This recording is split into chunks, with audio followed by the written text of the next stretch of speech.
ఈటీవీలో జబర్దస్త్ షోకి separate fan base ఉంది. ఈటీవీ సంస్థని మల్లెమాలని లాభాల బాట పట్టించిన షో ఇది. ఆ తర్వాత ఇదే స్ఫూర్తితో కొన్ని టీవీ ఛానళ్లు కొత్త షోలకు అంకురార్పణ చేశాయి. కానీ జబర్దస్త్ ధాటికి తట్టుకోలేక ఎంత వేగంగా వచ్చాయో అంతే వేగంగా వెనక్కి వెళ్ళిపోయాయి. యూట్యూబ్ లో ఒక్కో జబర్దస్త్ వీడియోకి లక్షల వ్యూస్ కనిపిస్తాయి. ఇదంతా ఆయా సంస్థలకు ఆదాయమే. చాలా మంది జీవితాల్లో జబర్దస్త్ ఓ మేలిమి మలుపు. అనామకుల్ని స్టార్లుగా మార్చిన ఘనత ఈ కార్యక్రమానికి ఉంది.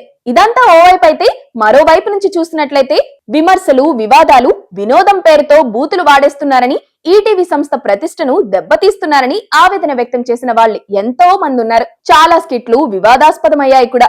కానీ వాటన్నింటినీ తట్టుకొని ఈ షో నిలబడింది. ఇప్పుడు ఇదివరకటి జోరు లేదు, కానీ ఇప్పటికీ ఈ షోని ఫాలో అయ్యే వాళ్ళు చాలా మంది ఉన్నారు. కానీ బూతు పురాణం మాత్రం ఆగలేదు. ఎప్పుడూ ఏదో ఒక రభస జరుగుతూనే ఉంటుంది. లేదంటే పాత వీడియోలు వైరల్ అవ్వడం, వాటి గురించి డిబేట్ జరగడం మామూలుగా కనిపిస్తుంది. లేటెస్ట్ గా రాశి ఎపిసోడ్ తెరపైకొచ్చింది. గతంలో ఇదే షోలో అనసూయ హైపరాది నటి రాశిని ఉద్దేశిస్తూ వాడిన కొన్ని చీప్ డైలాగులు ఇప్పుడు మళ్లీ ప్రస్తావనకు వచ్చేశాయి.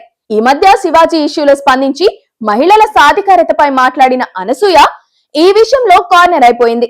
నేరుగా రాశినే ఇంత నీచంగా ఎలా మాట్లాడగలిగారో అని నిలదీయడంతో అనసూయ రియాక్ట్ అవ్వక తప్పలేదు.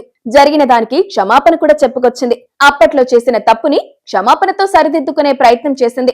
తప్పు తెలియక చేసినా, తెలిసి చేసినా తప్పే. కానీ తెలిసినప్పుడు దాన్ని సరిదిద్దుకోవాలని చూడటం, భేషజాలకు పోకుండా క్షమాపణలు అడగడం స్వాగతించాల్సిన విషయం.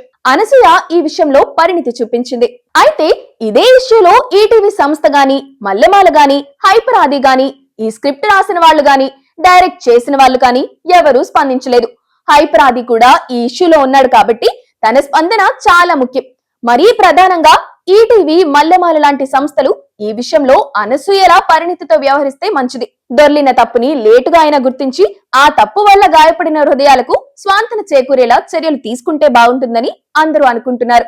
అంతేకాదు, భవిష్యత్తులో ఇలాంటి పొరపాట్లు జరగకుండా జాగ్రత్త వహించాల్సిన అవసరం కూడా ఉందని అంటున్నారు.